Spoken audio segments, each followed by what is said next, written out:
Well, they'll just kill everybody. They'll kill everybody. Now you have 2.3 million Palestinians, yeah? You've got maybe 60, 70,000. The numbers are so unclear. Let's say 100,000 dead.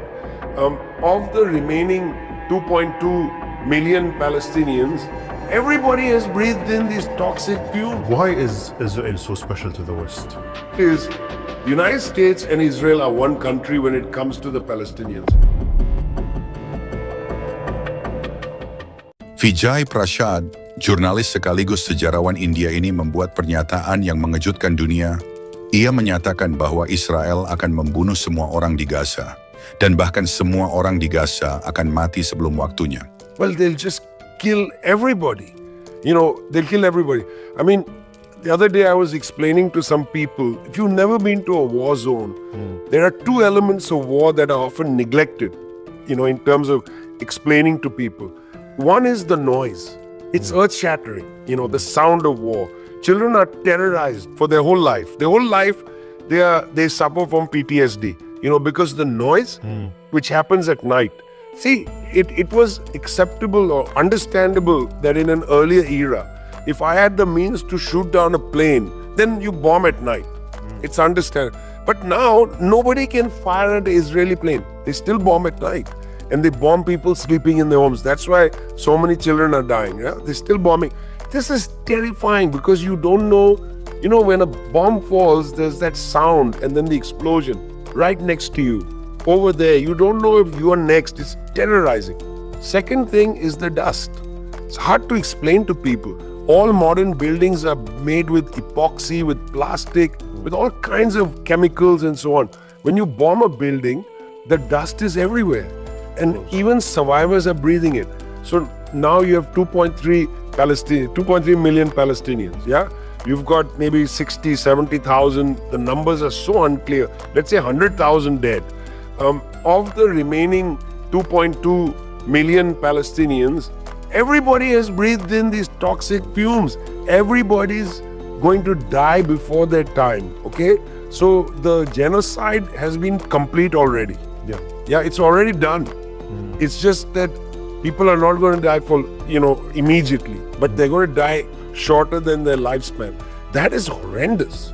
So the ethnic cleansing, the forced displacement, all of these routine crimes against humanity which amount to genocide, all of this is happening right now. So answer to your question, if people don't run, I think they're going to try to kill them, which is why stopping the Israelis now and stopping the Americans now is absolutely paramount. Kita semua tahu bahwa Israel selalu mendapatkan dukungan penuh dari Amerika dalam segala hal, terutama peperangan.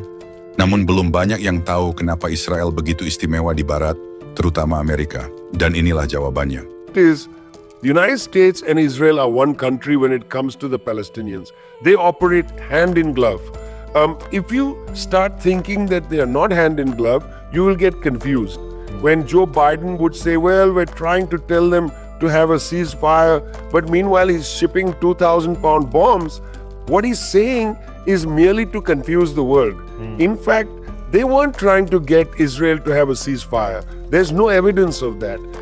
Blinken will travel to Tel Aviv 10 times during the conflict. But okay, when the ISRA3L government in Yemen said that, look, we cannot any longer tolerate weapons going through the Red Sea and going to help Israel kill more Palestinians, we're going to stop that. United States government didn't bother with any diplomacy. They didn't send Blinken to Sana'a to go and talk to the ISRA3L leadership. There was no diplomatic overture. They just threatened the Yemenis and then they bombed them. So look, in that sense, the United States was bombing Yemen on behalf of Israel. Where is the space between these countries? So we generally think of this global north as a pact, as a bloc. Germany, with the United States, supplied almost 100% of Israel's weapons. United States about 80%, Germany close to 20%. These are hand in glove. Britain provided a small percent, but still very sophisticated equipment to the Israelis. They are hand in glove. I don't imagine that it's useful to continue the debate and discussion whether there's any difference between Berlin, London, Washington, and Tel Aviv. I think they are part of a bloc which we call the Global North, and they treat those who are on the other side of the international division of humanity without any care for their life, for decency. There's no care and concern at all. That actually explains the situation very well. But my question to you, why is Israel so special to the West? And the West doesn't only support Israel militarily, but also diplomatically, with media. It is very much part of the West, part of the North, of the global North. Why is that so? What is so special about Israel? I would like us first to go to something a little absurd.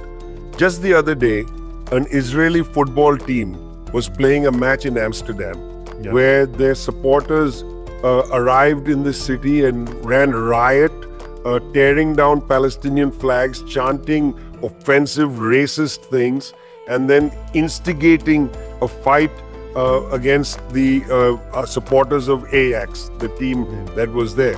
What was an Israeli team doing playing in Amsterdam? Well, Israel plays in the European League. But by the way, for people who don't know this, Israel is in fact in Asia, is not in Europe. Secondly, Israel participates in Eurovision.